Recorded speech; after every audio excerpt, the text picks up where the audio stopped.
माडेगाव यात्रा येत्या 29 डिसेंबर ते 2 जानेवारीपर्यंत माडेगावला तालुका लोहाला भरणार आहेत.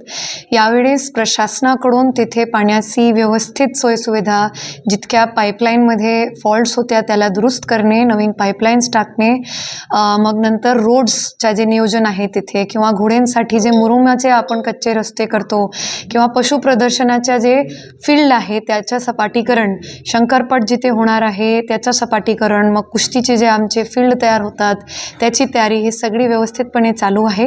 आणि यावर्षी आपण जिल्हा परिषद प्लास्टिक मुक्त यात्रेचं सुद्धा आव्हान देत आहेत की तिथे जनावर वगैरे येत आहेत, त्यांना जर प्लास्टिक वगैरे खाल्लं तर त्यांच्या आरोग्याला फार मोठा धोका असते. म्हणून प्लास्टिकसाठी आव्हान आहे सगळ्यांना की तिथे प्लास्टिकाचा वापर कमीत ते कमीत व्हावा. आणि आपण सुद्धा बचत गटांमार्फत तिथे कापडच्या पिशव्यांचे स्टॉल ठेवणार आहोत. थोडा 5-50 पैसे आणखीन महाग असतात कापडच्या पिशव्या, पण सर्वांनी जर घेतली तर त्याचा उपयोग वारंवार करता येते आणि वातावरणाला सुद्धा त्याचा धोका नसते. तर माडेगाव यात्रा नांदेडची फार महत्त्वाची ऐतिहासिक यात्रा आहे, 400 वर्ष जुनी. आणि सर्वांना आव्हान आहे माझं की माडेगाव यात्रेला येऊन तुमच्या जिल्ह्याचा इतिहास बघा. थँक्यू.